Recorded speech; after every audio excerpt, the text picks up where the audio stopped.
Ciao a tutti, benvenuti alla puntata speciale estate numero 2. Ogni 2 o 3 settimane ne buttiamo fuori una e lo faremo anche in futuro, prima dell'inizio della prossima stagione, più o meno dopo il ritiro di Peio, così tanto per dare un'indicazione di massima. Nel frattempo vi ricordo che per rimanere aggiornati e con le nostre uscite di iscrivervi al canale Passione Bianco Scudata per rimanere sempre corretti con le nostre nuove puntate. Non costa nulla, è assolutamente gratuito e fate anche meno fatica a seguirci.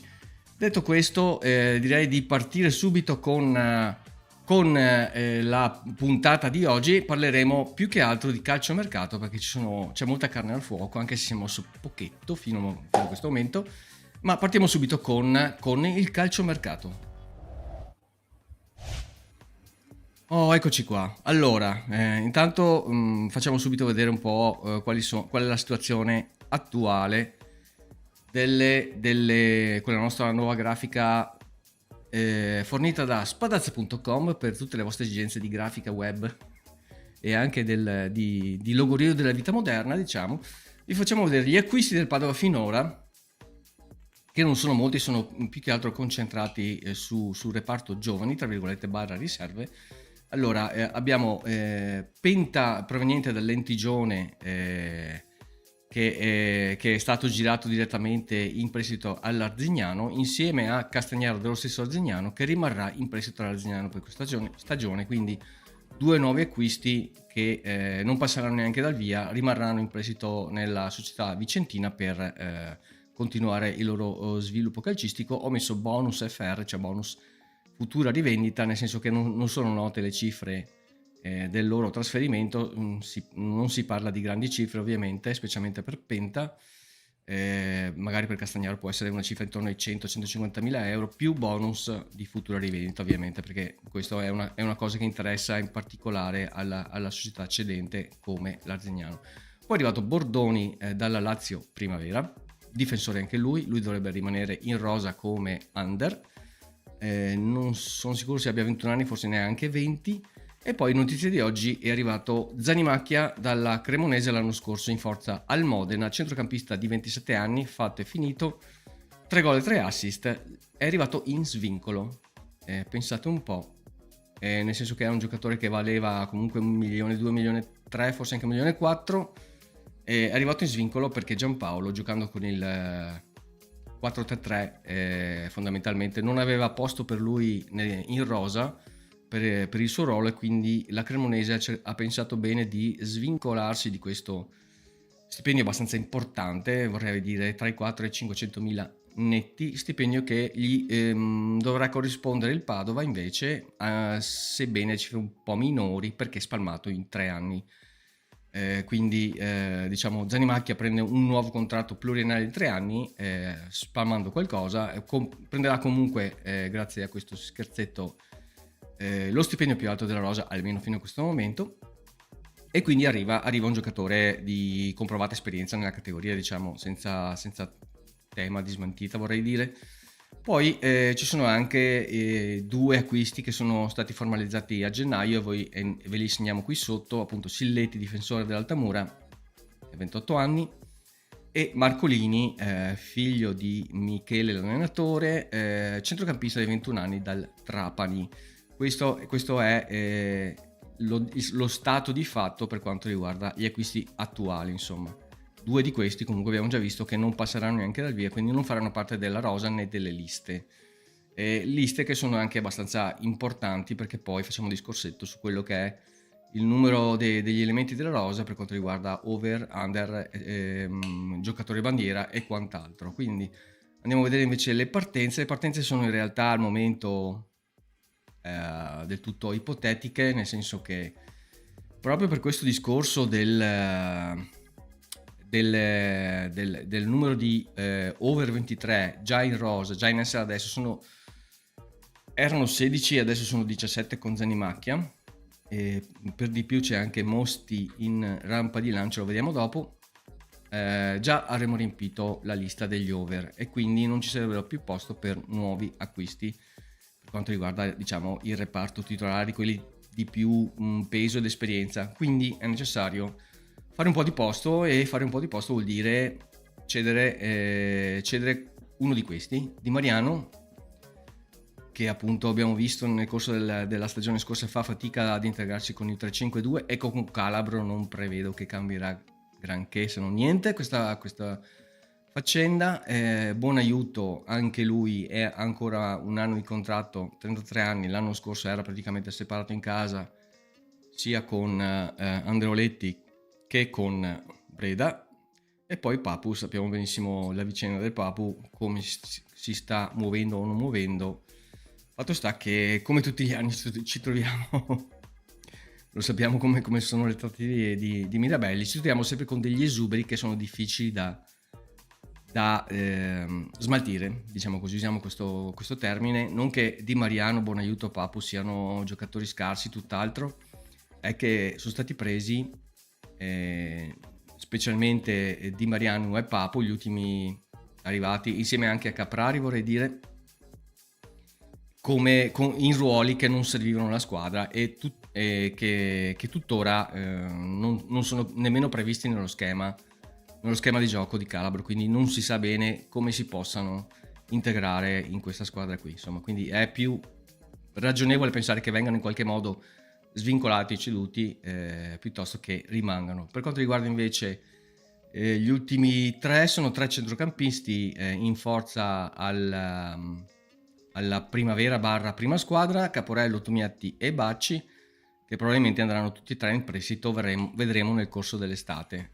Non è un grosso problema, perché appunto il Padova ha già acquistato in questi ultimi 6 mesi 6 giocatori appunto di giovani tra virgolette, e poi appunto non c'è un numero limite per quanto riguarda gli under. E invece veniamo alla ciccia delle trattative che si stanno compiendo adesso in casa Padova, diciamo. Io ho già cassato definitivamente, magari mi sbaglio, però mi sento di farlo, le ipotesi Artistico e quella Spendi ancora di più, e quindi sono rimaste nel ruolo, vediamo, per primi gli attaccanti. Di Nardo al Pescara, difficilissimo che arrivi perché ha anche molte richieste da più parti. De Luca anche lui della Cremonese, in forza al Modena. L'anno scorso dove ha fatto 3 gol e 3 assist in metà stagione, praticamente è arrivato al Modena a gennaio. Pellegrini, quando l'ho letta questa cosa qua mi sono toccato da tutte le parti, perché è un giocatore anche lui fenomeno, sembrava un fenomeno perché a 15 anni era 1,90 m, l'hanno fatto esordire in Serie A col Genoa, poi l'ha comprato il Monaco, poi ha fatto 4 anni al Monaco, 20 partite, sempre infortunato. E è un giocatore messo, vorrei dire, peggio di Barreca 2 è la vendetta, Barreca 3 è anche la vendetta, uno che è pieno di problemi fisici, purtroppo giocatore forte, giocatore molto promettente, però ha sempre avuto problemi fisici a raffica, quindi è un nome che veramente fa timore, diciamo, per usare un eufemismo. E poi notizie di oggi, trattativa su Moro, Luca Moro, ex Padova, ceduto prima in prestito al Catania e poi al Sassuolo. Costo 1,8 milioni di euro, trattabile vorrei dire, anche perché ha un solo anno di contratto ancora, scade nel 2027 col Sassuolo, quindi il Sassuolo dovrà anche un po' divenire a trattative per cedere questo giocatore se il Padova è veramente interessato.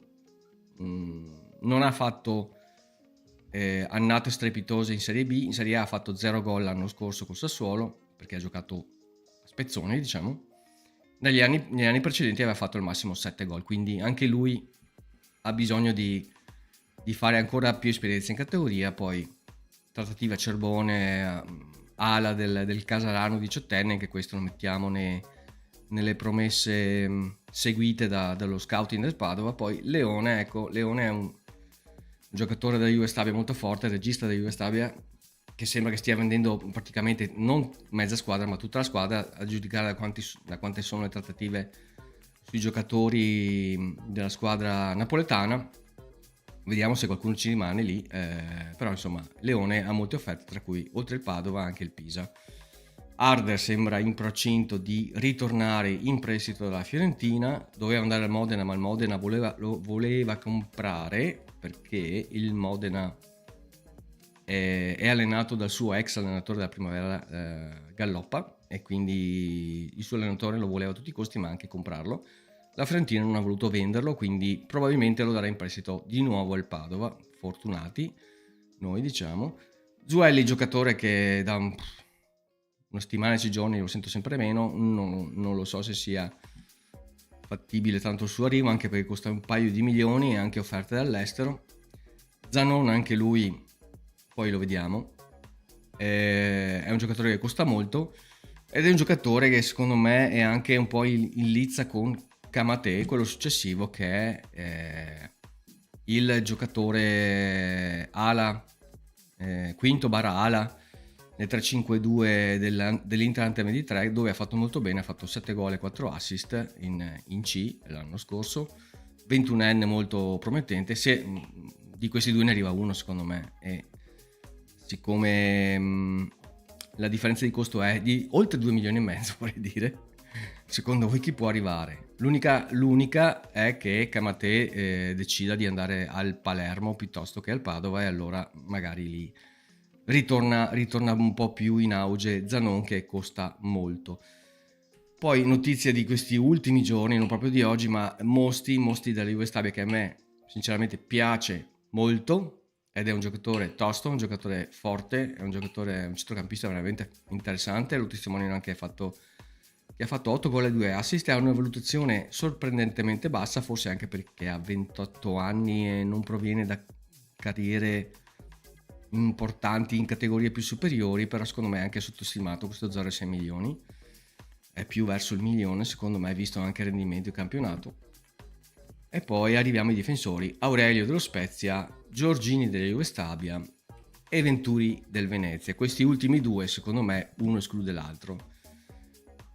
Sembra che il Padova abbia anche fatto l'offerta di pagare la clausola alla Juve Stabia. Sta a Giorgini decidere dove andare, perché lui avrebbe anche una speranziella di seguire il suo ex allenatore Abate al Torino, e con la difesa che c'è al Torino uno come Giorgini ci può anche stare.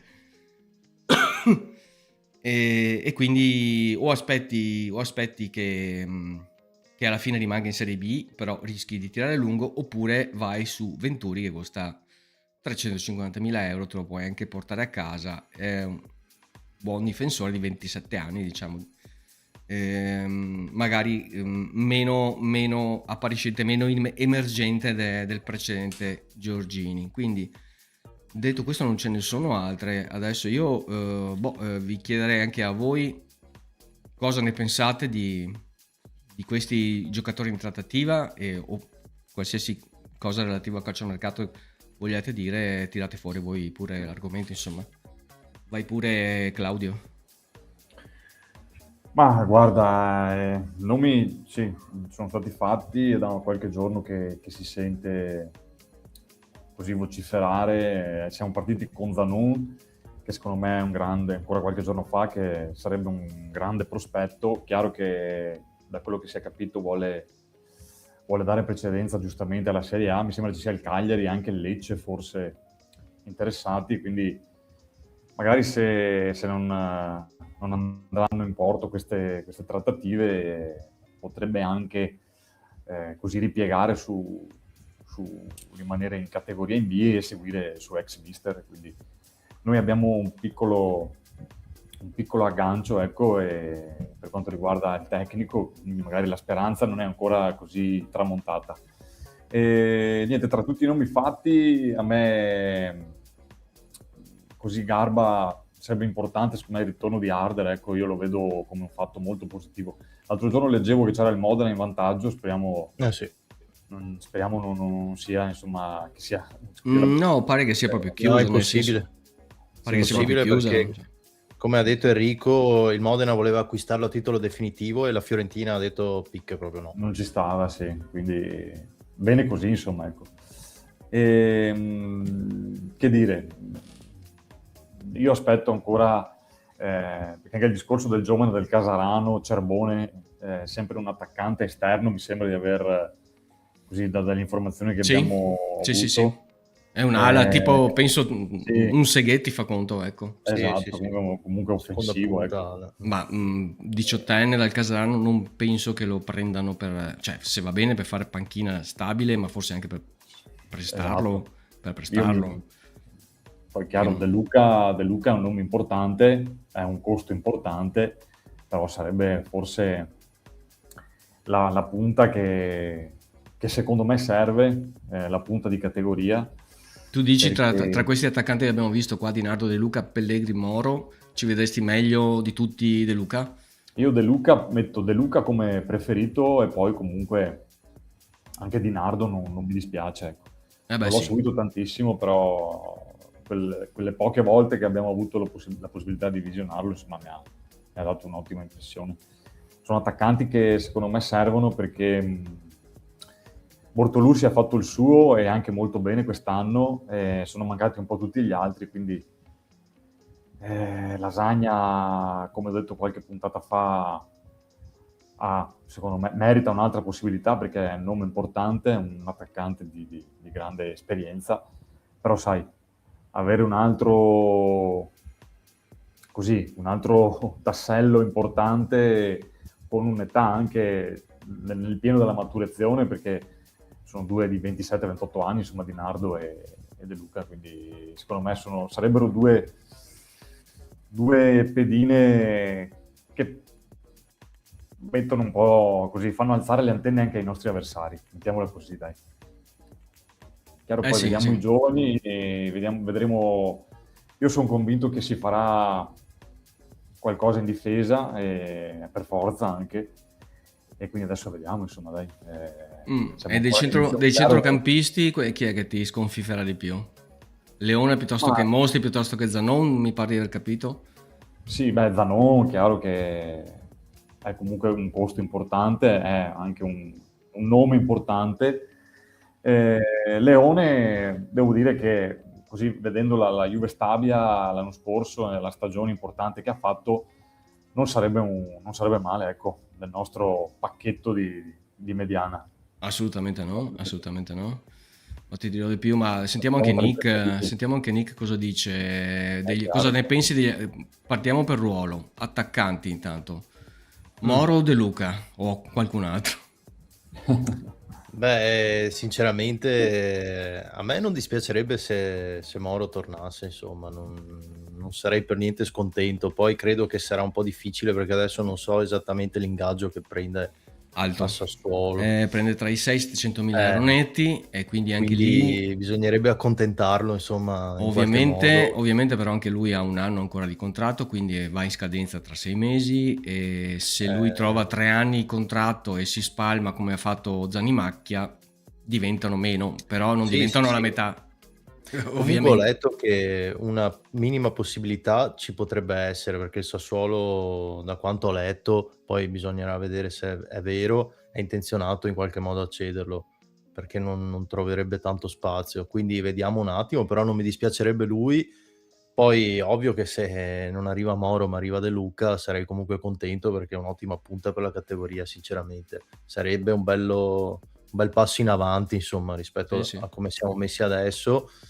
Niente, insomma, per quanto riguarda i possibili partenti, ho letto anche di Favale ultimamente, che comunque L- mi sembra, c'erano Juve Stabia e Bari potenzialmente interessate, però il Bari abbiamo letto oggi che ha grossi problemi, quindi sicuramente Ah, non è ok, tra i papabili. ok, ok. Sicuramente, e quindi pensavo, boh, magari visto che noi abbiamo interesse su diversi profili della Juve Stabia, perché no inserire Favale magari come contropartita, visto che abbiamo preso Zanimacchia, che tra l'altro secondo me è un ottimo acquisto per la categoria.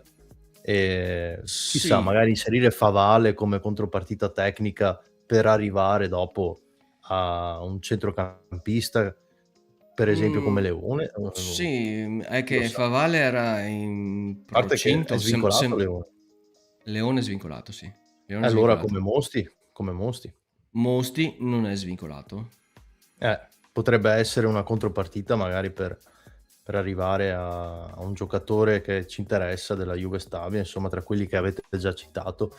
Sì, sì. Eh, Potrebbe essere, è che diciamo che in quel ruolo lì avresti, poi lo vediamo anche nelle formazioni, Zanimacchia, Barreca e Favale, e uno di questi giocatori è un po' a mezzo servizio, no? Perché è da 3 mesi che non gioca più, si riprenderà Sì, sicuramente prima dell'inizio campionato, però non è uno che ti gioca 74 partite a campionato, no? Ne salta sempre una certa quantità, e parlo di Barreca, nel caso non si sì, fosse sì. capito. Quindi restare con 2 giocatori, dei quali uno un po' insomma col fisico non esattamente, Ma arriverà qualcun altro, sai, ecco, non però si hai fermano già, qua. se arriva qualcun altro, perché non tenere come terzo anche Favale, che ci può stare secondo me. Comunque vabbè, invece dei centrocampisti, vabbè, non so, dimmi un po' la tua, dei vari Leone, Harder, Zuelli io non l'ho più sentito, non immagino che sia difficile riprenderlo in considerazione, non vuole più Mosca su di lui. Zanon e Karate e Kamate, come dicevo prima, sono uno esclude l'altro. Non so se tu hai conoscenze più dirette di Kamate, Nick, sempre, o come ti sembrano questi centrocampisti che sta trattando il Padova insieme con Mosti, ovviamente. Nick, dove è andato? È sparito? È sparito Nick. Dove Seo? No, non c'è più. Benissimo, adesso si sta ricollegando.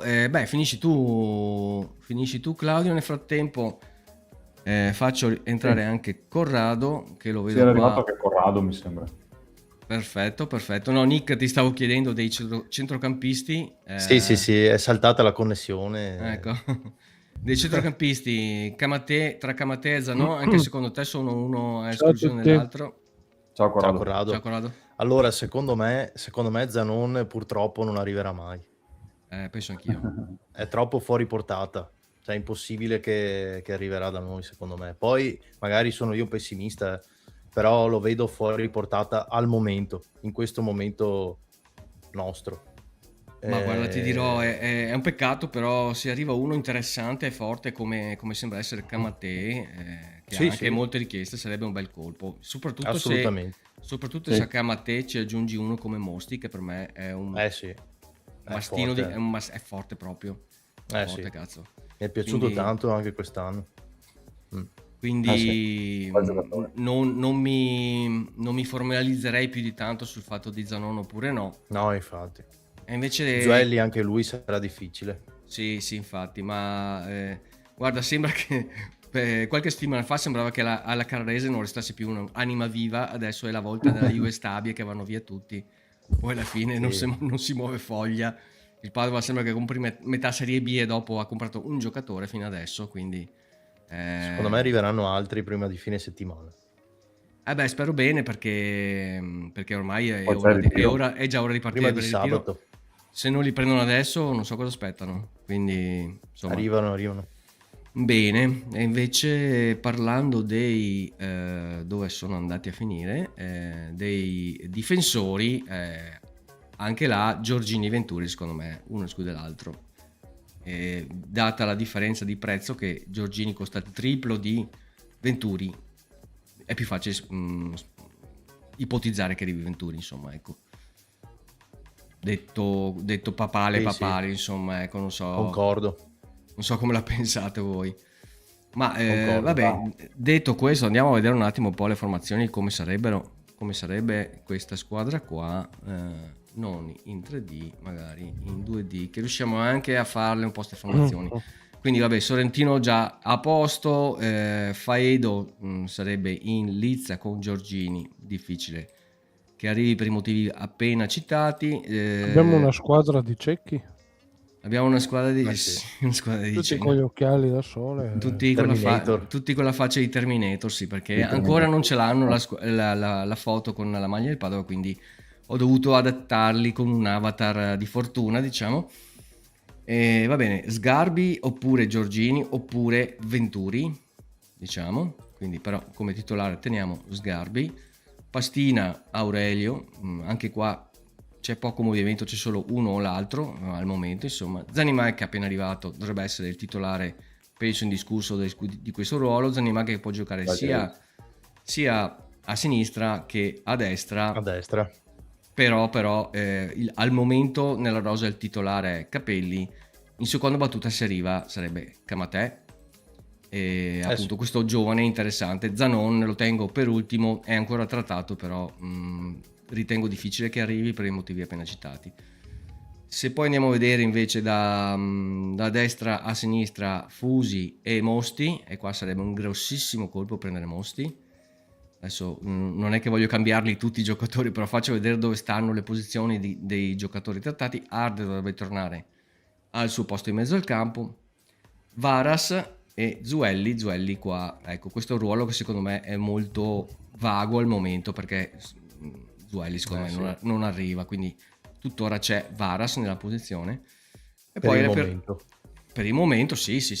E poi per l'attacco abbiamo appunto Bortolussi, Lasagna, che sono già ce li abbiamo in casa, e poi quelli che discutevamo prima, Moro e Di Nardo. Vediamo se uno di questi arriva. Io rimango su Di Nardo come preferenza personale, però mi rendo conto che non lo so, cioè è questione non solo di costo ma anche di stipendio. E Di Nardo e Moro prende un bello stipendio importante. Sì. Scusate, Moro, volevo dire. Invece per quanto riguarda la seconda punta, diciamo nel 3-5-2, adesso abbiamo Di Mariano, poi Seghetti immancabilmente, poi ci sono pure Caprari e pure Gomez. I giocatori, tutti e tre questi, tranne di questi quattro, l'unico secondo me sicuro di rimanere è Seghetti. Di Mariano, Caprari e Papu Gomez, dove in questo modulo si fa fatica a inserirli nel 3-5-2, no? Perché appunto sono stati presi non secondo le esigenze dello schema, secondo le esigenze dell'allenatore. Quando sono stati presi un po', ne abbiamo già discusso, non ci voglio tornare sopra, però insomma è storia vecchia. Probabilmente sono errori che costeranno caro al Padova, come sono costati cari gli anni scorsi i vari svincolati, separati in casa, che sono rimasti un anno a prendere lo stipendio senza mai giocare, e ce lo ricordiamo bene. È possibile che di questi 3 o 4 giocatori che dovrebbero in teoria far posto a nuovi acquisti, perché adesso siamo appunto già a 17 su 18 over, se arriva scusate, se arriva Mosti siamo full, quindi bisogna far posto minimo per la punta, quindi 2-3 giocatori di questi devono partire, devono essere, gli deve essere data la lista libera, svincolati, magari una buona uscita, in maniera che possano casarsi altrove, ed è più facile a dirsi che a farsi, perché quando un giocatore ha il contratto firmato in mano può anche dire io non me ne vado, non mi comoda andare dall'altra parte, piuttosto resto qua, prendo più soldi qua o prendo meno soldi di là, eccetera eccetera. Quindi è una bella gatta da pelare, una bella rogna che quasi tutti gli anni ci troviamo di nuovo nel costato, e quindi non lo so, voi queste posizioni qua concordate un po' su quelle che sono le posizioni dei giocatori trattati, insomma, quelle che abbiamo appena visto. Sentiamo Claudio. Sì, chiaro che Di Mariano, non lo so, nell'ultima parte della scorsa stagione non ha convinto, pur giocando comunque fuori posizione. Io rimango dell'idea che Caprari possa essere un'ottima seconda punta, un ottimo sottopunta, come si chiamava una volta. Ok. Caprari secondo me, al pari di Lasagna, merita un'altra chance per blasone, nome, insomma, e importanza del suo passato, della sua carriera. Ok, quindi secondo te sono più indiziati Di Mariano e Papu a partire, così a naso? Sì, io direi di sì. Sì, perché Di Mariano mi sembra aver letto anche qualcosa nei giorni scorsi che forse era un sacrificabile, diciamo, ecco, poi si scrive tanto in questi giorni, quindi è tutto da valutare, da vedere, da verificare. E il Papu, non lo so, ha deluso tutti, ha deluso l'ambiente, non si è comportato splendidamente con mister Andreoletti, e quindi non lo so, io non sono così felice se rimanesse, ecco. Tutto qua. Sì, ma ok, ho capito a cosa ti riferisci, però tecnicamente sicuramente lui un'altra chance la meriterebbe anche, Ma sì, magari in però condizioni diverse. è proprio una questione più di modulo e di gioco e di allenatore. Come fai a inserire un giocatore che non sta proprio bene, che è su con gli anni, in una squadra chiaro. che deve dove tutti devono correre come degli assassini? Poi dell'idea di calcio che ha Calabro. Esatto, poi il trequartista non esiste nel 3-5-2 di Calabro, No. quindi dove lo metti? Per quanto bravo, voglioso di rifarsi che sia, dove lo metti? Non lo so. Quindi queste sono le difficoltà che ci troveremo ad affrontare, perché adesso comunque se arriva Mosti come sembra, io spero fortemente che arrivi, perché è veramente un grosso colpo, meglio ancora di Zanimacchia secondo me. Mm-hmm. Sono d'accordo.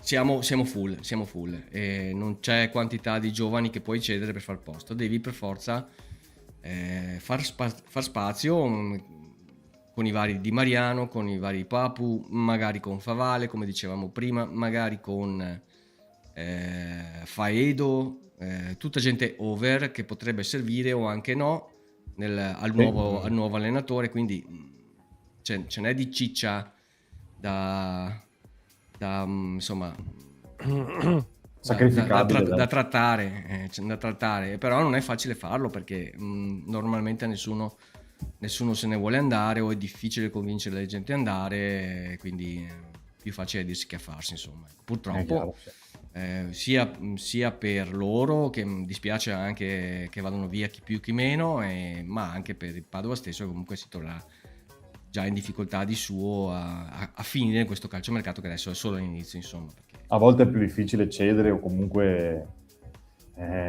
sfoltire che acquistare in certe circostanze.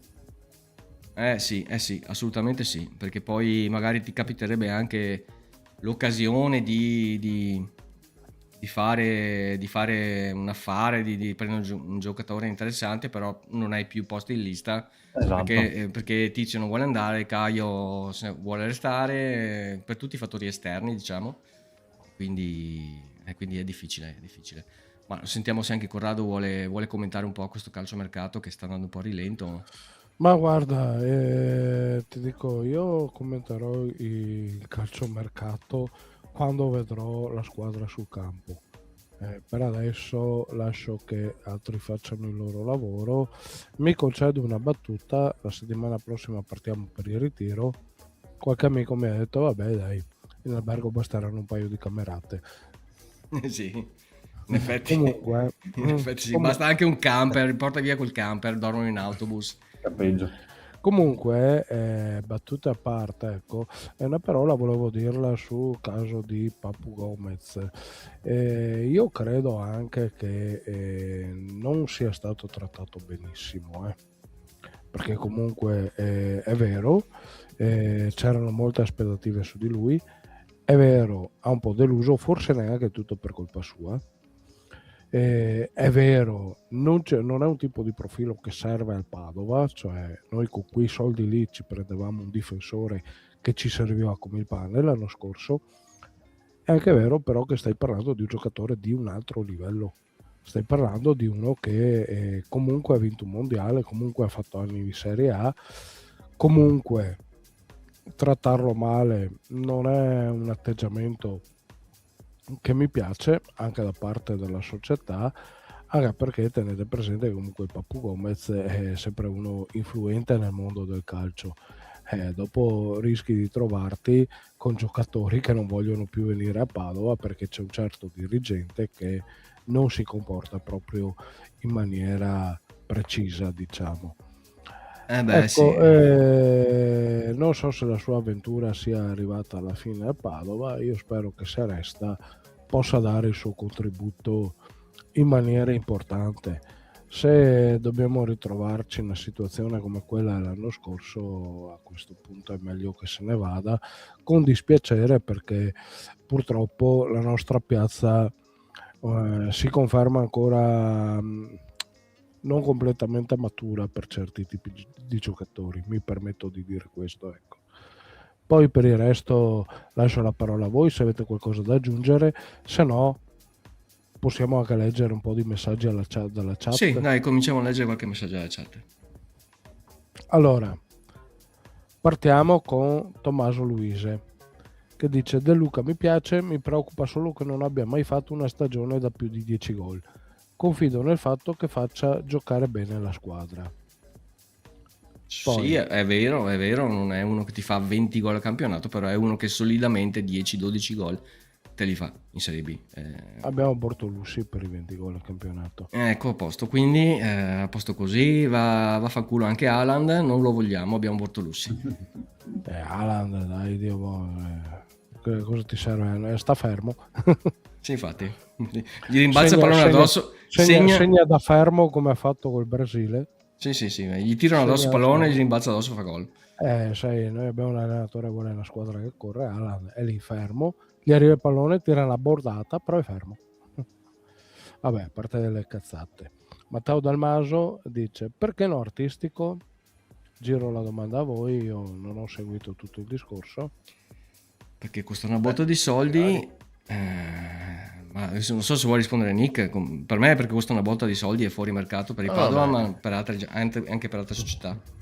La mia risposta infatti è magari, cioè nel senso sarà difficile perché tra il costo e la competizione che hai per prenderlo sarà dura, insomma devi fare un'asta abbastanza, secondo me, difficile da vincere, quindi la vedo dura che arriverà, sinceramente, siamo forse realisti. Però secondo me può essere che un buon attaccante, proprio buono, fanno anche uno sforzo in società. Ma poi io faccio un passo indietro su questo aspetto qua. Se vi ricordate un mesetto e mezzo fa, quando ancora era tutto stagione appena finita e già si parlava di quanto metterà la società metterà X milioni, Y milioni, Z milioni, addirittura c'era qualche giornalista che aveva scritto sui social: e se mettiamo 25 milioni facciamo lo squadrone. Adesso poi, dopo 3 giorni, è arrivato fuori il budget, tra virgolette, ufficiale, 12 milioni, ok? Che non è una brutta cifra, sicuramente meglio di quella messa a disposizione l'anno scorso, che era 7 milioni e 8, mi sembra. Però non ci fai lo squadrone con 12 milioni, non ci vai in Serie A, fai un buon campionato tranquillo e soprattutto non puoi con 12 milioni spendere 4 milioni per comprare spendi, perché nel momento in cui hai speso 4 milioni per spendi e o per artistico, non hai più i soldi per pagare gli stipendi di tutto il resto della squadra, quindi ma io credo che comunque sia anche quello l'obiettivo, il campionato tranquillo. Sì, ma non è la Serie A l'obiettivo, cioè. No, ma infatti un mese e mezzo fa si leggevano queste cagate in giro per i social, però un pochettino alla volta la gente sta facendo click e capendo che a tanto X corrisponde altrettanto Y di livello, sai, diciamo. Il Padova ha fatto una scelta di investire inizialmente nelle infrastrutture che effettivamente ci mancano, non è che stanno buttando soldi su cose che non servono a niente. Quindi il fatto di fare in questa prima fase delle stagioni tranquille da salvezza e poi magari puntare a fare il salto più avanti, farlo in maniera stabile, può essere una scelta vincente. Sì, si consolida e poi si alza il tiro. Va bene, peccato che queste infrastrutture, le prime su cui si spendono soldi, le abbiamo discusso l'ultima puntata che tu non c'eri, Corrado, sono proprio gli skybox che costeranno 1,5 milioni, 2 milioni, e non era esattamente la priorità assoluta sia per i tifosi sia per la società, per recuperare prima, avere un ritorno sull'investimento migliore, aprire i settori, appunto quei 1800-1900 posti in più che si potevano aprire nelle tribune laterali per anche assicurarsi un maggiore incasso, maggiori presenze allo stadio, insomma. Quindi però hanno preferito fare come prima cosa i skybox. Sono abbastanza stupito di questa cosa, però contenti loro. Ma non so, forse è stata la scelta più rapida, nel senso comunque per fare cose anche che sarebbero più importanti, tipo il centro sportivo, ti ci vuole tempo, ti ci vogliono permessi, devi iniziare i lavori, mentre gli skybox effettivamente ci metti anche poco a tirarli su. Ci metti ancora meno ad avvitare i seggiolini sulle, sulle gradinate. Quelle secondo me sono le gentilezze che ci fa la Bianchi. Sì, Un sarà giorno gli restituiremo tutte le sue gentilezze, dai. intanto si tocca Comunque, ciucciarsi.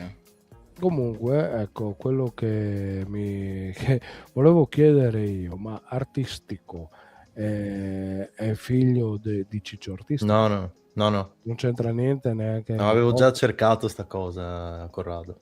Ma perché Non io è vedo figlio dell'ex attaccante del Torino. tutte ste assonanze di cognomi con giocatori della mia epoca? Vabbè, Antonio Di Cerimonia. Nardo è stata fantastica la topica che ha preso, mi pare, il mattino, che ha pubblicato la foto di Totò Di Nardo.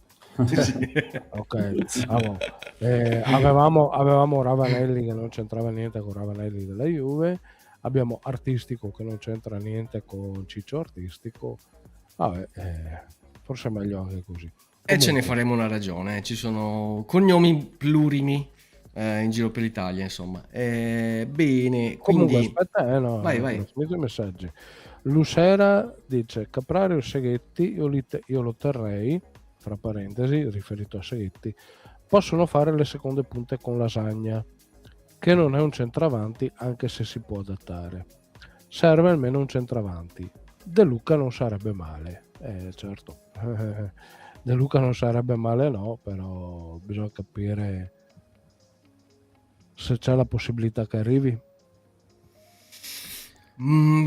Allora, sì, diciamo forse come Sì e no. stipendio è un po' più malleabile rispetto a Moro, vedremo.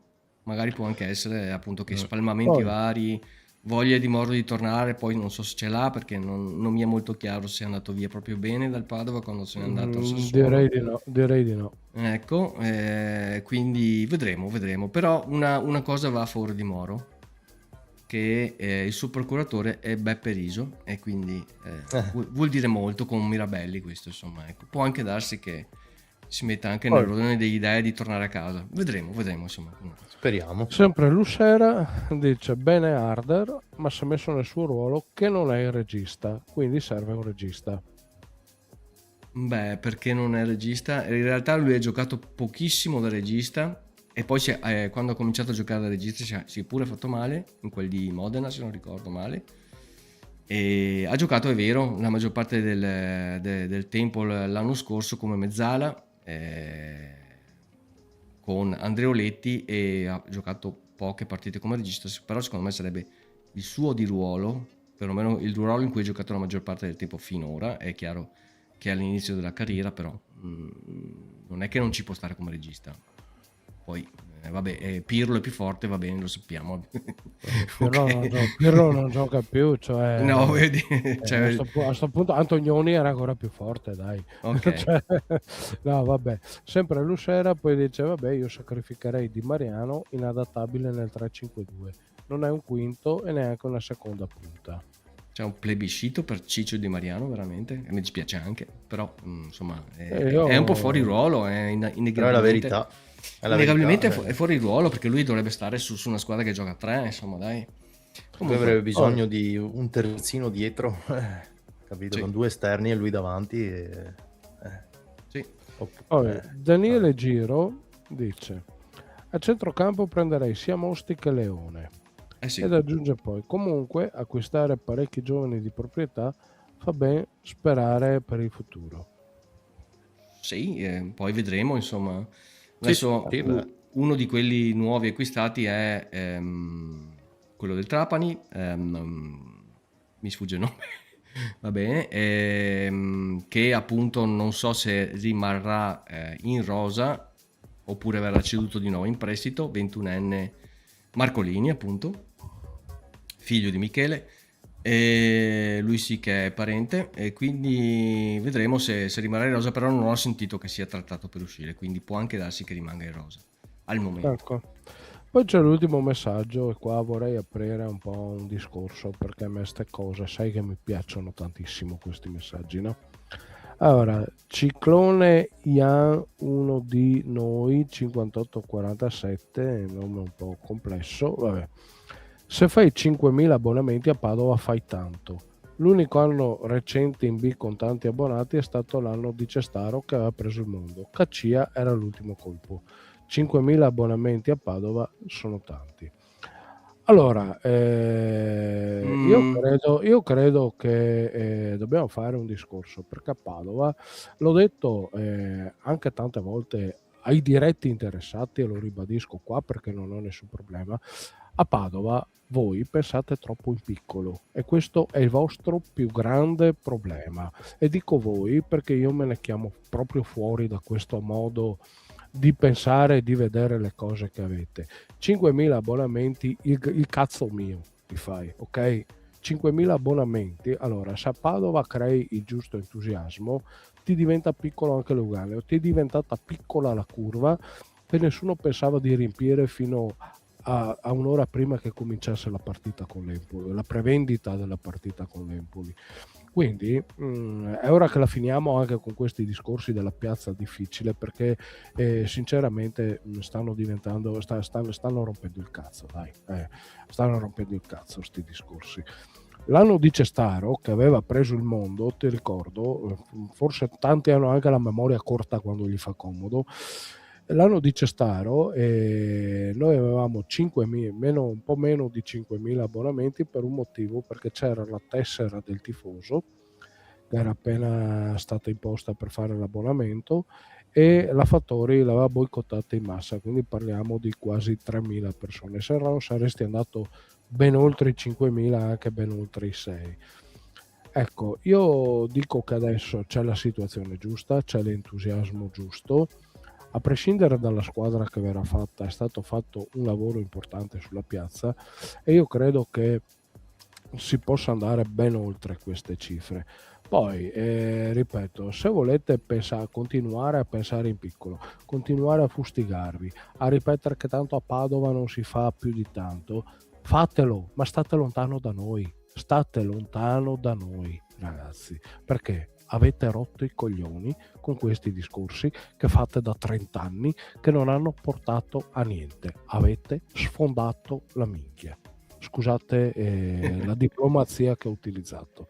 Se ok. Enrico vuole aggiungere qualcosa. Ma sì, intanto un po' fuori tempo questo disfattismo preventivo, ancora deve uscire la lista per l'abbonamento, non ci sono novità in merito, ma sarà dopo il ritiro di Peio, quanto sembra, ed è anche un punto un po' un disfattismo un po' fine a se stesso, perché io mi ricordo che per esempio nel penultimo campionato di Serie B, quello in cui eravamo andati su con Bonetto e poi arrivò Urgulian, con una squadra visibilmente, materialmente molto molto debole, con un mercato molto molto a ribasso, in cui si capiva benissimo che si sarebbe fatto grandissima fatica a salvarsi, e non ci salvammo, infatti facemmo 5.300 abbonamenti, quindi si sapeva già che era un campionato da morì per salvarsi e non ce l'abbiamo fatta. Comunque furono fatti 5.300 abbonamenti. Adesso c'è già la curva nuova che sarà completamente esaurita nel giro di un giorno, meno anche nel giro di qualche ora. Il mio unico, e già lì sono 3.200 posti. Poi tra fattori, tribuna est, tribuna ovest, cioè voglio dire, non lo so cosa verrà fuori, però sicuramente sì, secondo me, da lì in su 6.000. Sì, ma tranquillamente. Quindi non vedo perché già mettere le mani avanti su questo fattore qua, che non è un fattore di grosso dubbio, insomma, ecco. Ma poi non capisco proprio perché qua a Padova abbiamo sta cosa che ci dobbiamo tirare le zappate sui piedi da soli. Cioè, tu vai a vedere i discorsi che fanno in altre piazze, tipo anche Vicenza stessa, e loro ti dicono già il Menti sarà piccolo l'anno scorso, i 2000 biglietti in più che ci mettono, adesso dico numeri a caso, faccio discorsi a caso, ma per far capire non ci bastano, eccetera. Qua siamo sempre, ma tanto 3000 posti in curva sono grandi, sono tanti, ma tanto non fai più di 5000 abbonati. Cioè, veramente, mi è sembrato un gatto nero che vi attraversa la strada, si tocca i coglioni. Vabbè, ne abbiamo già discusso abbastanza in questa parentesi, la chiudiamo pure. Ti segnalo, Corrado, che hai la batteria che si sta scaricando, verifica se sei attaccato alla rete, e infatti adesso è sparito. Perfetto. Benissimo, andiamo avanti. Andiamo avanti. E passiamo direttamente alla rubrica delle giovanili. Vai pure, Claudio, e raccontaci un po' delle novità nel settore giovanile. Sì, ci sono un paio di novità.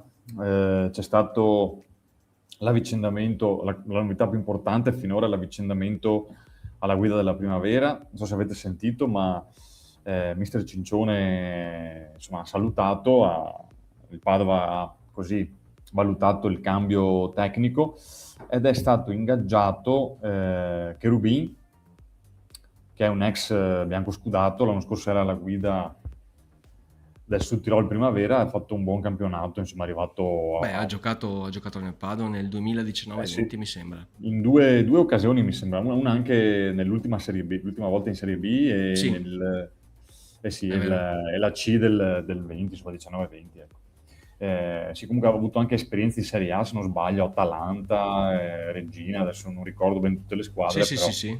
Verona mi sembra anche. Verona, sì, ha fatto insomma una buona carriera. Ha finito alla Luparense, se non mi sbaglio, e ha iniziato così la sua carriera da tecnico, da allenatore, proprio lì a San Martino di Lupari, per poi diventare vice allenatore di Bisoli, mi pare, non ricordo più dove, comunque ha fatto il vice a Bisoli e l'anno scorso ha avuto l'incarico nella primavera 2 del Sud Tirol nel girone A, dove è arrivato 10º, se non sbaglio, insomma, ha conseguito un campionato tranquillo, una salvezza sicura e mai in discussione, ed è quello che un po' viene chiesto anche qui a Padova, insomma, la ristrutturazione della primavera passa anche dalla sua mano, insomma, viene chiesto un campionato tranquillo, di valorizzazione dei giovani, che ce ne sono. Tra l'altro, apro e chiudo parentesi, c'è anche Caporello che l'anno scorso era in prestito all'Este, se non ricordi, se vi ricordate, che adesso si dovranno insomma decidere un po' il suo futuro. Io infatti l'ho messo in trattativa partente in prestito, insomma. Probabilmente sì, verrà rinnovato un altro prestito, poi si capirà dove, insomma.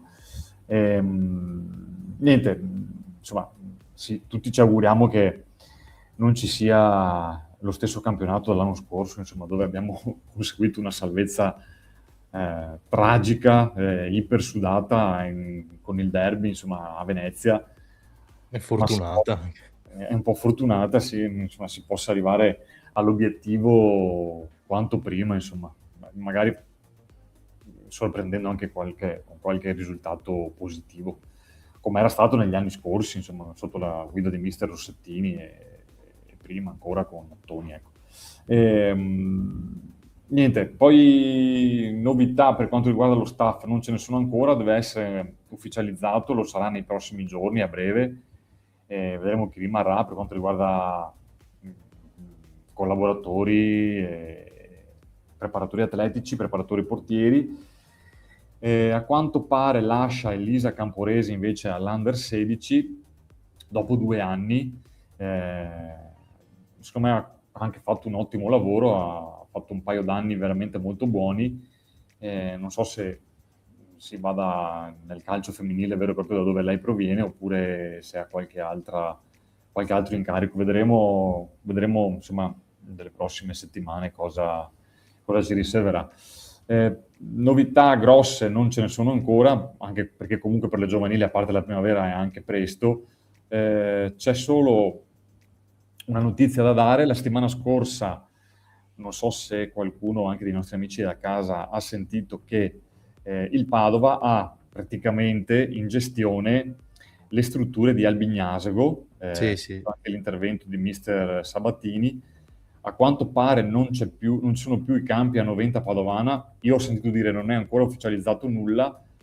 Sabatini ha parlato di squadre giovanili, non credo la primavera perché la cornice della Piani deve rimanere, ma comunque tutte le altre squadre giovanili, e se anche qualche partita di primavera, potrebbero usufruire dei campi di Albignasego, insomma della città di Albignasego, ce ne sono di strutture lì, insomma, partendo da San Tommaso e Ferri, insomma, dove c'è il sintetico, perché a quanto pare Noventa non c'è stato più l'accordo per continuare, insomma, adesso avremo qualche notizia in più nei prossimi giorni. Fatto sta che il Padova comunque lo vedremo, per chi vuole seguire i ragazzini, insomma, lo vedremo anche ad Albignasego. È intervenuto proprio Sabatini direttamente la settimana scorsa per dare questo annuncio, ecco. Vedremo. Sì. Dimmi Corrado. Scusate. No, niente. No, niente, volevo solo fare una considerazione veloce. Alla fine, quando venne, diciamo così, inaugurato il centro di Noventa, sembrava il primo passo verso un nuovo grande centro sportivo per il Padova. Poi alla fine è stato un usufrutto di campi durato qualche anno e che è finito. Adesso probabilmente con Albignasego sarà la stessa cosa. Sì, non so, poi l'ufficialità dell'abbandono di Noventa, io ho solo sentito delle voci, insomma, bisogna capire anche il discorso Academy, se verrà così portato ad Albignasego, se invece rimarrà comunque anche alla Guizza, perché c'è anche la faccenda dell'Academy. Vedremo, insomma. Ci serve un centro sportivo, dai. Per forza. Anzi, forse ne servirebbero due, uno per la prima squadra e uno per le giovanili. Beh, quello sarebbe l'ideale. Chiaro che è difficile, però sì, idealmente una squadra strutturata, come anche detto da Banzato, dal nostro patron, insomma, deve essere strutturata, deve avere delle strutture appunto per poi ambire a campionati e a stagioni più importanti ancora, insomma. Ed è vero, sì, è vero. Che comunque non è detto, ecco, che non sia una cosa preventivabile in futuro. Ma io ho sentito anche, devo dire in tutta onestà, che è una cosa che non mi dispiacerebbe, che stanno anche valutando l'area dell'ex amusement. Non so se qualcuno di voi ha sentito. Sì, l'ho sentito anch'io. Che è tutta dismessa ormai, quindi è un po' un luogo abbandonato a se stesso. Sarebbe comunque adiacente anche ai campi attuali di allenamento del Petrarca, perché è praticamente dietro. Esatto. Quindi Banzato sì, ha l'idea, forse ancora spero, di creare una serie polo di sportivo. un polo sportivo unico, insomma, tra rugby, calcio di Padova. Sì, l'area dell'amusement me la ricordo, da ragazzino ci andavo spesso, Sì. è bella grande, ed è anche un peccato tenerla così in stato di abbandono. Penso sia un'occasione d'oro anche per rilevarla a cifre non esorbitanti, insomma. No, secondo me è un'occasione. Poi logisticamente parlando, secondo me è un'ottima soluzione, perché non sei in centro città, però comunque sei a 2 secondi dal vicino. Centro, sei in prima periferia, ma neanche, insomma. Quindi secondo me sarebbe un'ottima soluzione. E poi vai a valorizzare un'area che di fatto è abbandonata un po' a se stessa, ha avuto problemi di gestione, quindi è un po' buttata lì, ecco. Sarebbe a valorizzare anche un tessuto cittadino che, insomma, farebbe piacere anche alle amministrazioni comunali, ecco, io sono di questo Certo, avviso qua. certo. Ma invece poi dici qualcosa del giovane della Under 14/15, mi sembra 15, che Vivian, che è stato ceduto alla Juventus giorni Sì. fa. Sì, è stato ceduto, è un ottimo prospetto, ce ne sono anche degli altri che interessati a Big, adesso non faccio i nomi perché non è ancora niente di ufficiale, però sappiamo che l'Under 14 da un po' di anni qui a Padova lavora molto bene, ha avuto dei Sì. risultati importanti, abbiamo vinto 2 scudetti in 3 anni, Mhm. quindi Final Four appena conclusa. esatto, quindi comunque ottime stagioni, quindi sì, elementi di valore ce ne sono tantissimi, è sempre un discorso di società, di come vuoi lavorare, vuoi lasciarli così, giustamente magari da un punto di vista spiccare il volo verso società importanti, oppure valorizzarli qui per portarli poi, chi lo sa, in primavera, in prima squadra, oppure effettuare delle plusvalenze più in là con gli anni. Chiaro che, come nel primo scudetto dell'Under 14 di 3 anni fa, un paio di giocatori sono andati all'Inter, non so se vi ricordate, a detta di tutti e soprattutto degli addetti ai lavori, l'attaccante, che adesso non ricordo come si chiama, era tra i primi 2 o 3 Under 14 più forti in Italia, quindi questo va anche dato merito al lavoro dei giovani qui a Padova, dei mister del settore giovanile. Insomma. Sì, dispiace però che appunto appena un giocatore si fa un po' di nome e un po' emergente, c'è possibilità di prendere qualche soldo, parte subito senza neanche passare dal via. Fino a 2 anni fa si prosciugava la primavera, adesso siamo arrivati agli Under 15-14, non so poi venderanno i bambini delle elementari aspettandoli fuori dalla scuola. Non lo so io, mi dispiace appunto che non c'è modo di valorizzarli con più continuità nel tempo. Non so se possa dipendere da un fattore vorrei sperare al che momento. vorrei sperare che con la nuova gestione proprietà societaria, con la nuova proprietà, anche questa cosa cambiasse. Ah beh, sì, però abbiamo visto fino adesso che dal punto di vista gestione tecnica, finché resta questa dirigenza, gran difficile che cambi qualche cosa, no? Avrà qualche soldo in più per muoversi rispetto a prima, però la mentalità mi pare che sia stata confermata in toto, tutto e per tutto, e lo vediamo anche in questo mercato. Magari hanno un po' più di spazio per muoversi, però. Diciamo ecco che Mirabelli ha trasmesso il suo male a tutti. Sì, comunque siamo un po' realisti, cioè adesso come adesso, per come è il Padova adesso, è difficile trattenere un giocatore che lo richiede la Juventus o l'Inter, cioè è molto difficile, dai, sinceramente. Come fai? Non lo so, sai quanti passano veramente centinaia di giocatori per la primavera della Juventus o per le giovani della Juventus e poi E capisco anche il ragazzo stesso che vuole andare alla Juventus.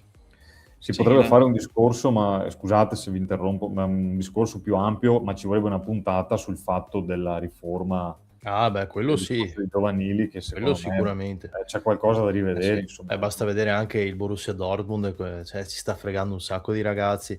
Nel senso, comunque è comprensibile se un ragazzo di 15 anni arriva alla Juve che è interessato. Il Borussia Dortmund? Abbiamo 2 o 3 giocatori giocatori italiani. Abbiamo 3 giocatori dell'Under 21, sì, 3 giocatori dell'Under 21. Non del Padova. No. Ok. No, se no diciamo siamo veramente a terra di conquista. Cioè. No, comunque, vabbè, se arriva la Juventus e il ragazzo gioca al Padova, gioca, che ne so, al Verona, a Vicenza, cioè, dove vuoi che vada? È ovvio che vuole provare ad andare, dai, è normale. Va bene, allora detto questo chiudiamo anche la rubrica delle giovanili, ci sono altri messaggi? Sì, esatto, c'è sempre la chat. Sono pochi messaggi sto giro, c'è Daniele Giro che dice, riferito al discorso mio di prima, poi interrotto dal tradimento della batteria. Dice, hai proprio ragione Corrado, dobbiamo cambiare mentalità. Poi chiede, cosa pensate di Orsato come nuovo disegnatore di AIB? Dobbiamo preoccuparci? Sì, direi di Sì, sì. io direi di Sì, sì. sì. E Sì. parecchio anche.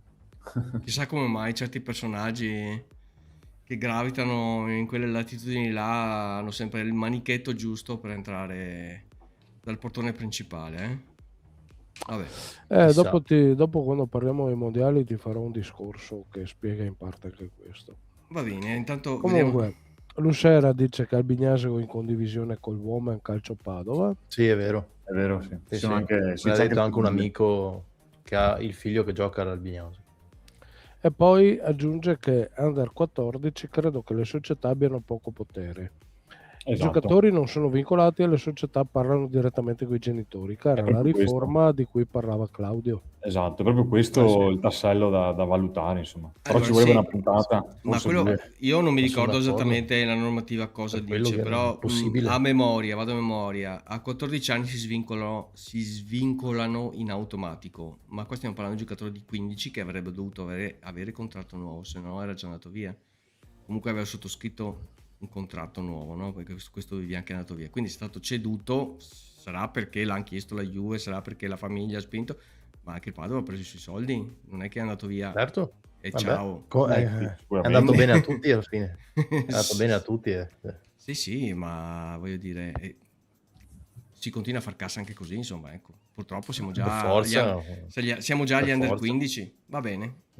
Una società come il Padova in questo momento deve fare così, dai. Cioè, come fa? E poi ti vai a prendere i giocatori della Serie D, vabbè, Hai ragione, Henry, i hai diciottenni ragione. della Serie C Magari. e dopo li mandi in prestito e dopo stanno via 2 anni e dopo tornano, ma no, lo do via, vabbè. Io Ok. sono d'accordo con Terry, è che secondo me il Padova ha bisogno di crescere un po' di più prima di permettersi di trattenere certi nomi anche nelle giovanili. Ok, Sì, ma sicuramente anche questo crescere è un po' di vero. più, ma se tutti gli anni stai con la canna alla gola e ti salvi all'ultima giornata allo spareggio play-out, perché appunto fai questa politica e dopo vuoi anche crescere, non so Ma come guarda cresci. che se ci pensi il Como che ha vinto la Primavera 2, se perché Gaiskei? Certamente, infatti ha preso anche un giocatore nostro, ha preso è in Serie A, è in ha Champions preso- League il Como. Ma il Como è strapieno di soldi, ha preso anche Bensi da noi l'anno Cioè, scorso, il portiere. Quello sì. che voglio dire, il Padova deve crescere, abbiamo iniziato un percorso di crescita. Ma io spero, io tutto sto ambaradando il discorso che sto facendo, perché prima o poi spero che questa emorragia Sì, finisca, sì, se non speriamo, finisca a speriamo. rallenti, no? Sì. Perché se non ci sì. si mette un freno ogni anno, lo so. va Sì. insomma un po' a scadere la cosa, no? E poi non c'è stupirsi se fai i play out tutti gli anni, no? Sì. Un anno ti va bene, l'anno dopo chi lo sa. Bene, detto questo, andiamo a fare uno sguardo ai mondiali. Oh là, adesso chi vuole parlare dei mondiali? Io mi metto in ferie e parlerò se mi viene voglia, ma fate un po' voi, non so, Corrado, vuoi parlare tu dei mondiali? Boh, guarda, ho visto pochissimo. Qualcun altro ha visto qualche partita? Abbastanza, dai. Abbastanza. Nick sicuramente ne ha viste tante. Sì. Ma no, io veramente ne ho viste poche perché purtroppo il lavoro mi porta a vedere. Ho visto, allora, innanzitutto una considerazione, secondo me, quello che dicono tutti, il livello tecnico veramente uno dei mondiali più scarsi di sempre a livello tecnico. Ho visto, mi ricordo il primo tempo di Francia-Paraguay e poi mi sono messo a guardare una serie su Netflix per disperazione, proprio per disperazione. Ho visto invece, vabbè, un bellissimo Brasile-Norvegia. Devo dire, Norvegia, bella squadra. Adesso tutti a menarsi il ciccio col discorso della Norvegia e il Marocco. C'è una grande crescita, l'Italia e le potenze storiche del calcio sono destinate a sparire. Allora, sui soliti discorsi a mentecatti che sentiamo ogni mondiale, no? L'abbiamo sentito la prima volta, mi ricordo nell'86 col Marocco che ha passato il turno, la grande crescita del calcio africano, poi sono andati fuori con la Germania, ma ci stava anche, fecero un mondiale onorevole. Nel 90 il Camerun addirittura hanno aperto un posto in più per le squadre africane. nel 90 il Nigeria. Camerun, la Nigeria nel 94. 94. Mi ricordo,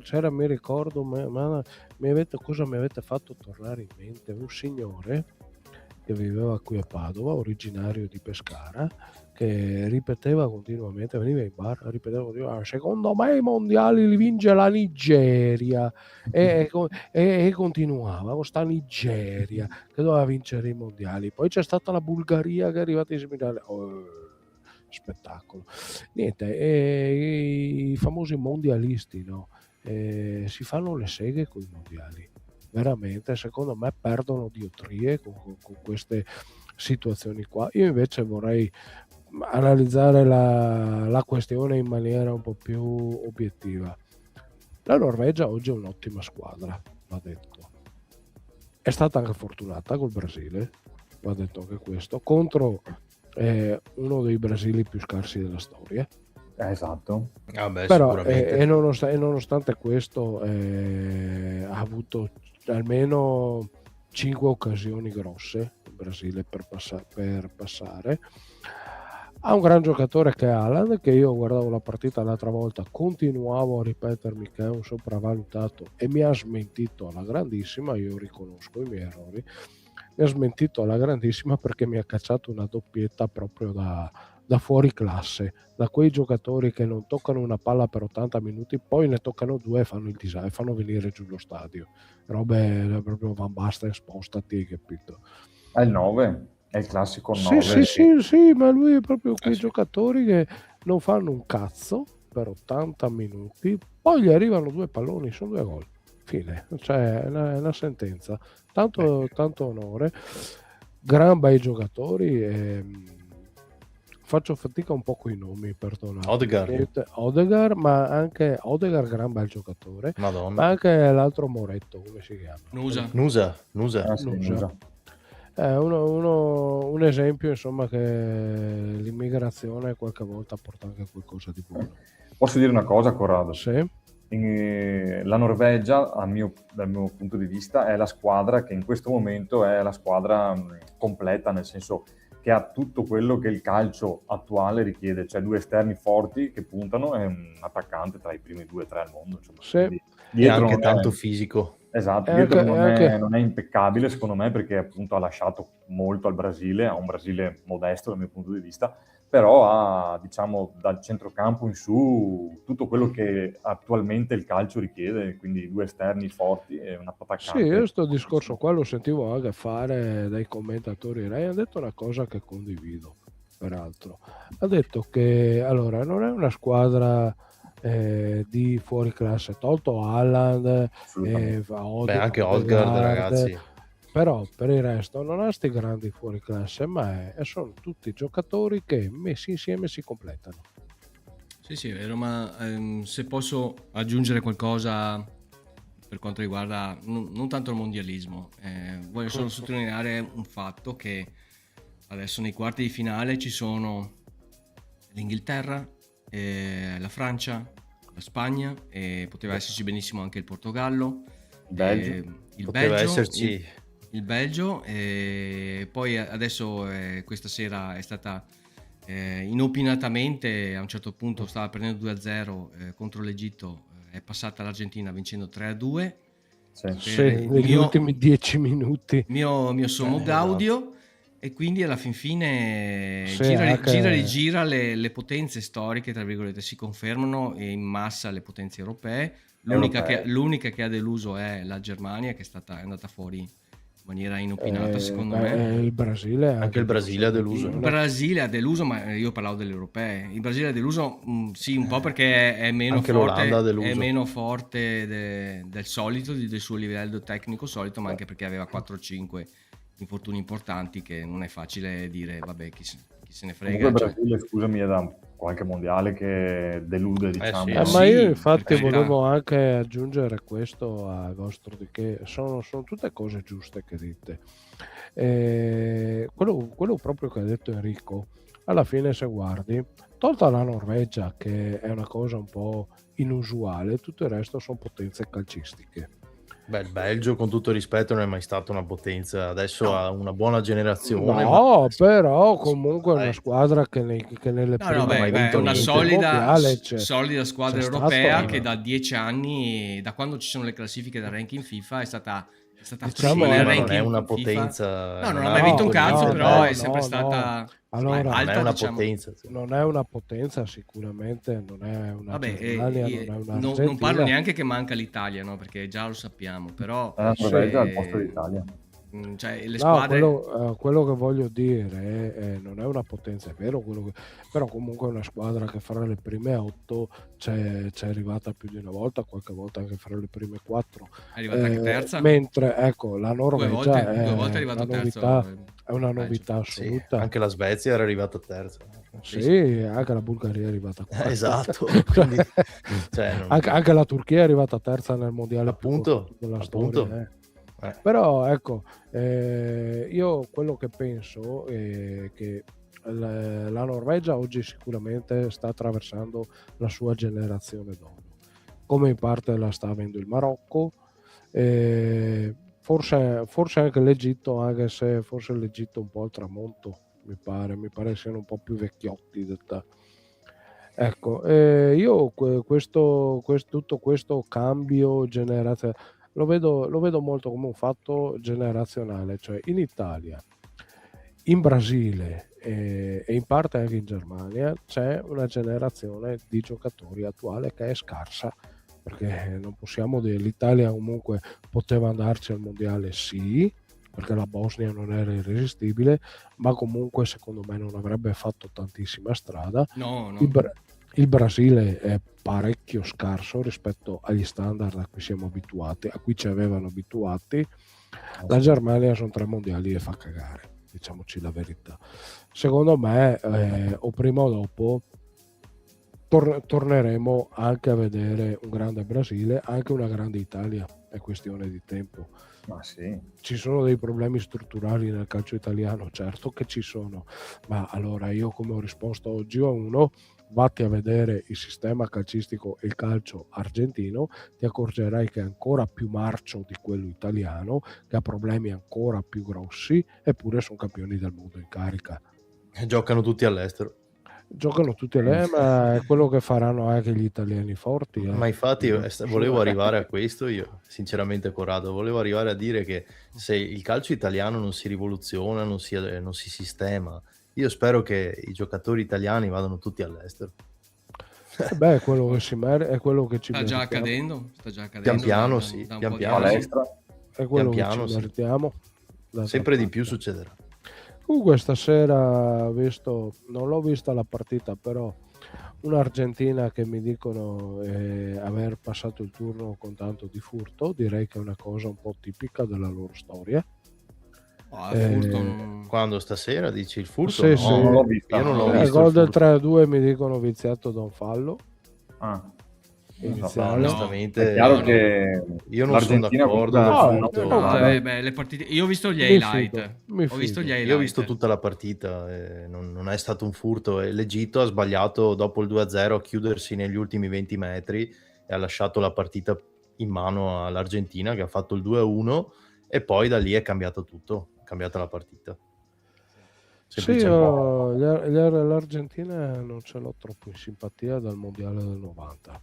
L'Argentina comunque ha un'autostrada fino alla semifinale, se non sbaglio, del tabellone, vado a memoria. Mi pare però che si stiano tenendo molto in piedi con Messi.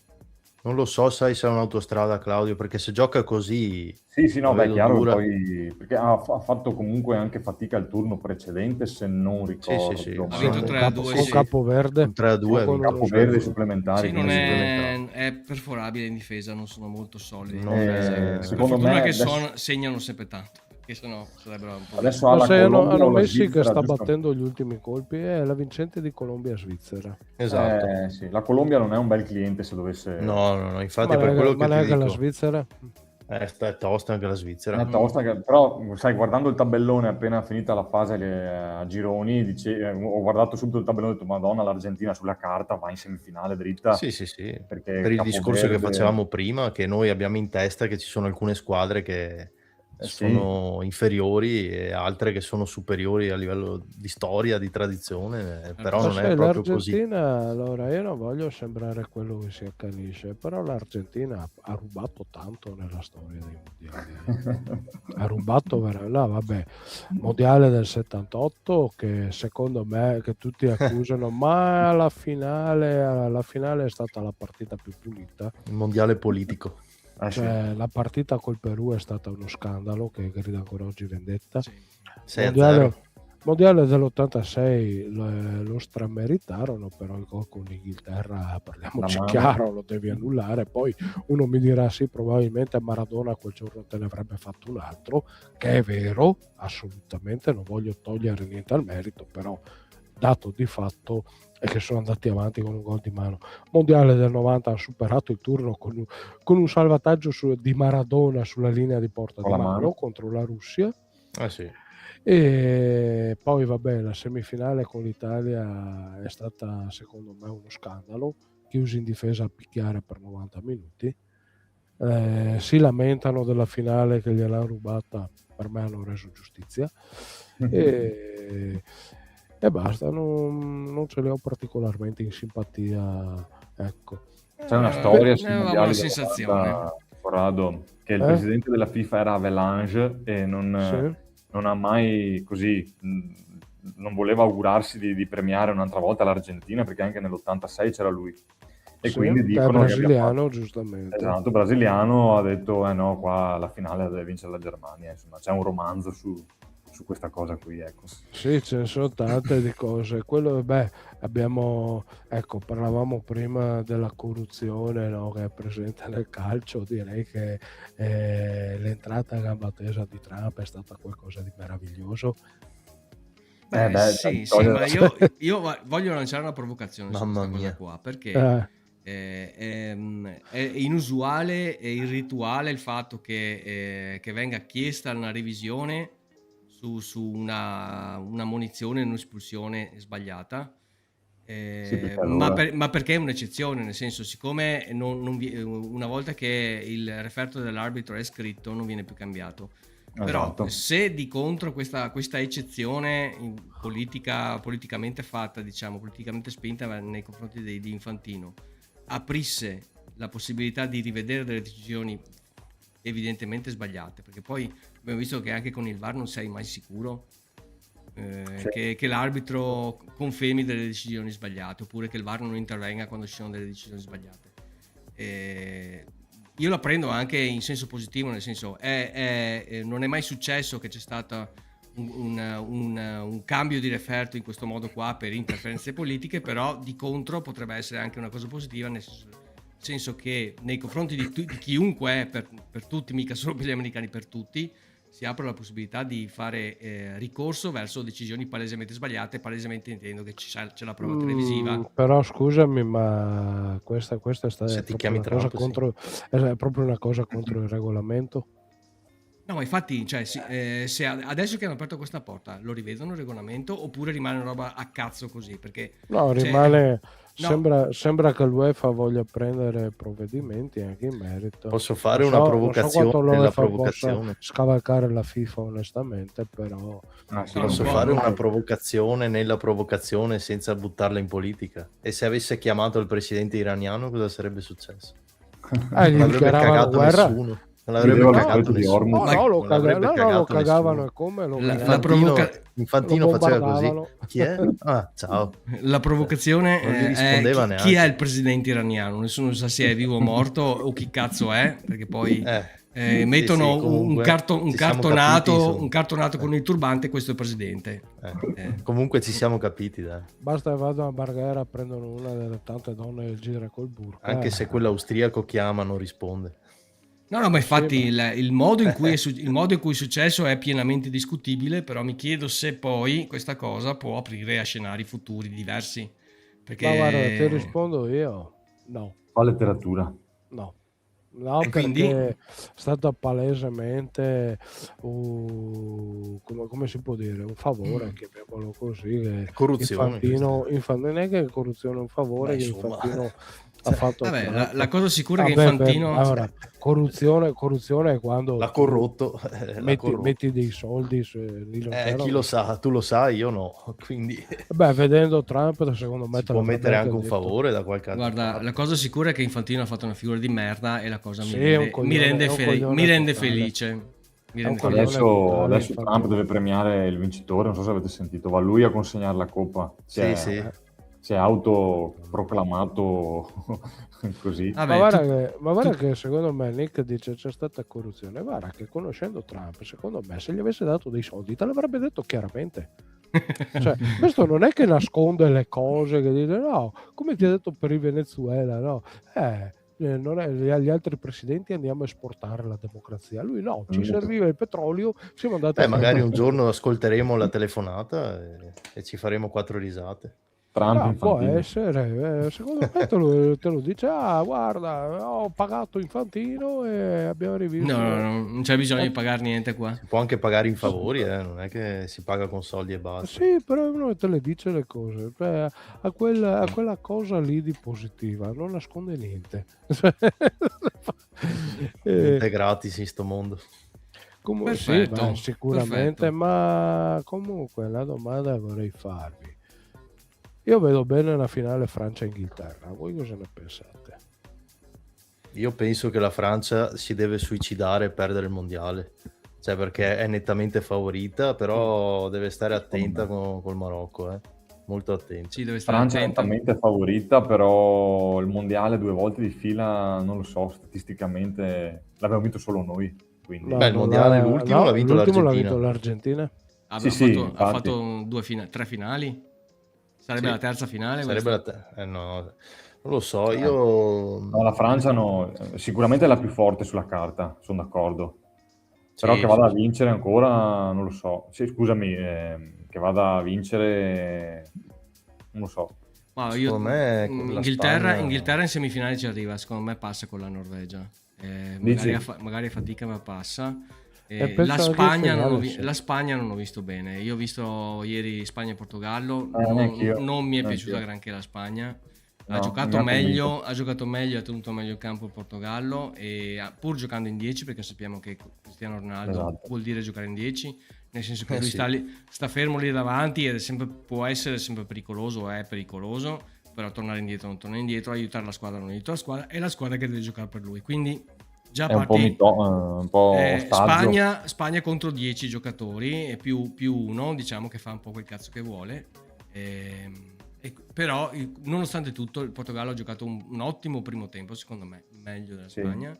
Secondo tempo poi è un po' calato, ma comunque gli è andata di lusso la Spagna a vincere così a 3 minuti dalla fine. È stata una partita molto tirata. Secondo me anche il Portogallo ha tenuto il campo benissimo, difeso benissimo, e poi alla fine sono imbucata a pochi minuti dalla fine. Tra l'altro lo testimonia un po' anche come si è comportata la Spagna negli ultimi minuti finali. Buttavano in tribuna e esultavano come un Gattuso qualsiasi, no? Capito? Quando gli fa comodo, anche quelli che vogliono insegnare al mondo a giocare al calcio, poi buttano il pallone in tribuna, esultano per un fallo laterale, per prendere, quando stavano lì in difesa per difendere il risultato con i denti, il calcio è tutto così, con le unghie e con i denti, no? Io non l'ho vista bene, sono rimasto stupito dall'atteggiamento passivo della Spagna, non la solita Spagna, e che ha sofferto tanto Portogallo, e poteva benissimo anche passare Portogallo, però è andata così, e quindi vedo meglio sicuramente di tutte queste la Francia. Poi però appunto continua a esserci questo predominio delle squadre. L'Inghilterra secondo me in finale ci può arrivare. Allora io l'Inghilterra non ci ho mai dato fiducia, però devo dire che quest'anno ha un allenatore, mentre nelle altre occasioni non mi convinceva mai a livello tecnico. Quest'anno non la vedo. Tuchel è bravo, non ha degli ottimi giocatori, sia chiaro, perché è centravanti, Bellingham,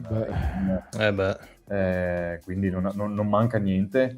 Chiaro anche il Brasile è un allenatore. Harry Kane. Anche il Brasile è un allenatore. Purtroppo posso dire, tornando a Brasile e Norvegia, Ancelotti per accontentare il popolo è uscito, perché da quando ha messo dentro Neymar il Brasile già poco aveva, ma con Neymar proprio è sparito là davanti, non ha più avuto Sì, sì, pressioni, sì. riferimenti Comunque, si è un po' secondo me tagliato. gli inglesi nel giro di qualche mondiale lo vinceranno, ne vinceranno uno secondo me.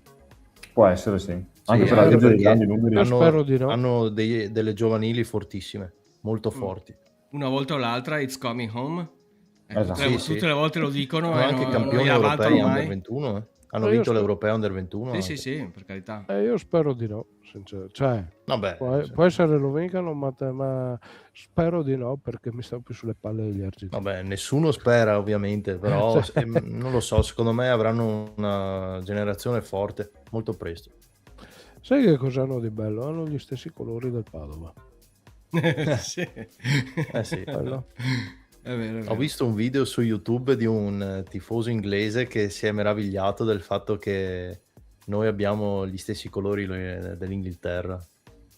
Beh, sì. No, non so. Ne abbiamo parlato anche con i tifosi del Leeds in trasferta a Padova. Beh sì, ma ormai ci sono Forse non abituati. sanno la storia della bandiera per quello. Esatto. La sì. bandiera di San Giorgio deriva da città di Genova, che la usava come Esatto. bandiera marittima. La marina inglese la comperò dal Esatto. comune di Genova nel 1700, se non Sì, ricordo male. 700.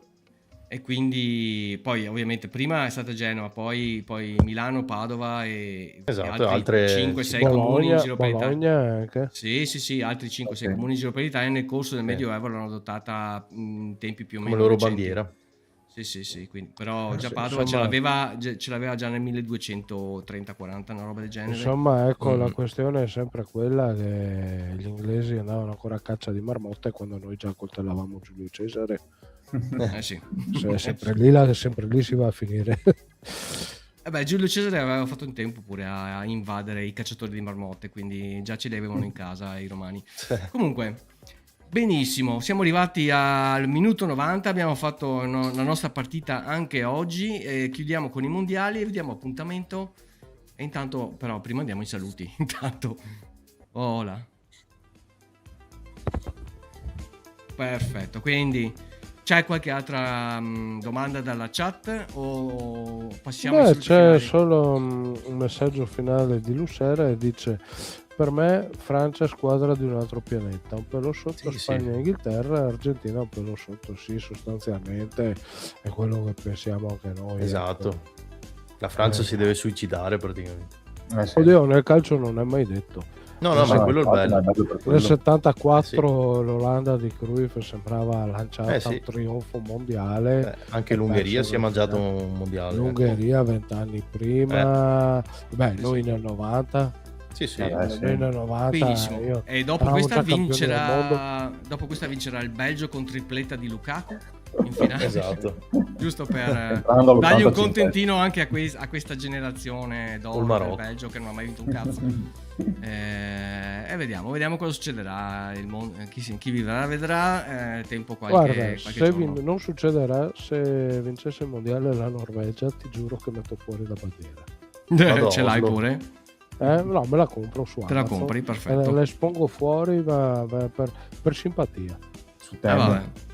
A me non stanno gran simpatici loro, però insomma. No, però sono tutti bianchi. Sì, a parte uno. Va bene. Invece, passiamo ai saluti finali. Non so, Nick, commento finale di chiusura della puntata. Cosa? Sono curioso di vedere prima di sabato che partiamo in ritiro chi arriverà, perché secondo me qualcun altro arriverà durante Mosti. Speriamo. Sarebbe bello. Speriamo, però me lo sento, sti giorni avremo news. Per quanto bene. riguarda la vittoria del mondiale, visto che siamo qua, facciamo un gioco. Secondo me dura. Allora, facciamo una scommessa a tutti quanti e nessuno deve dire Francia. Ok, vabbè. Ok, dai. Ci sto. Ok, io dico Inghilterra. Io dico Spagna. Io dico Belgio per il culo che ha avuto finora, magari continua per altre 2 o 3 partite. E io rimango sul Belgio così per solidarietà. Ah, ok, dai. Benissimo. Qualcun altro doveva far saluti? No, sentiamo il commento finale di Claudio. No, niente, sono curioso di sentire la conferenza del mister venerdì, mi pare Giusto. Sì. Dopo un mese insomma, diverse settimane che è arrivato, ancora non l'abbiamo visto, siamo curiosi, veramente vogliosi di conoscerlo per quanto possibile. Dopo andiamo a beccarlo in città venerdì sera, vediamo se lo troviamo in giro per Padova. In Sagra lo troviamo. Sì. A Spritz. Così magari... Così ci fa subito fare dei giri di campo per punizione. Esatto. Ecco. Qualche ripetuta. Sì, perfetto, così dopo posso andare in ospedale diretto. Perfetto, Corrado, commento finale? Sì, no, io ecco una roba che non abbiamo parlato stasera perché ancora è prematura, l'abbiamo accennata prima. Così a metà mese presumo partirà la campagna abbonamenti. Ecco, visto che probabilmente non ci vedremo fino ad allora, vorrei lanciare un appello a tutti i tifosi ad abbonarsi in massa. Ma proprio tutti, fate abbonare tutti. Dobbiamo riempire il più possibile la curva e lo stadio di abbonamenti, ma non aspettate di vedere l'acquisto, capire che cosa farà il Padova, capire se si punta alla Serie A o ai playoff. No, abbonatevi a prescindere, Assolutamente. abbonatevi per la maglia prima di tutto. Per la città. Abbonatevi anche se come me non avete la possibilità di venire a tutte le partite, perché comunque qualcuno che poi vi prenderà l'abbonamento per la singola partita lo troverete, ma abbonarvi sempre è un atto di attaccamento alla squadra prima di tutto e di fiducia verso la società e il mister. Mi raccomando. Giusto. Sì. Ricordare questo aspetto e sottoscriviamo in pieno, anche noi faremo i nostri abbonamenti non appena sarà possibile farlo. Poi scusami, è appena arrivato un messaggio in chat carino di Angelo Carraro che dice: la bandiera della Norvegia è il contrario di quella dell'Islanda e sappiamo che sta qua vicino a Padova, quindi tutto torna. Perfetto, è vero. Brava, è vero. Ha ragione. È vero. Io non dico niente. Perfetto, benissimo. Dopo la minchiata del 96esimo minuto siamo giunti quindi alla fine. Abbiamo sparate tante anche prima. Sì, è vero, anche più grosse. Faremo i replay delle minchiate di Corrado. Perfetto, e anche le mie. Sulla mia ci fai un canale YouTube intero. Esatto, perfetto. Fra minchiate, insulti, anche mi dicono anche qualche eresia, ma non me ne sono mai accorto. Benissimo, detto questo, ricordatevi di iscrivervi al canale Passione Biancosudata, a voi non costa nulla, così rimarrete sempre correnti sulle nostre prossime uscite. Facciamo questo sforzino, iscrivetevi al canale e detto questo vi salutiamo e diamo appuntamento alla prossima puntata più o meno dopo il ritiro di Peio. Vi aspettiamo qua e ci rivediamo alla prossima. Ciao a tutti da Henry, Nick, Claudio e forza Corrado. Norvegia. Ciao. Ciao. Ciao.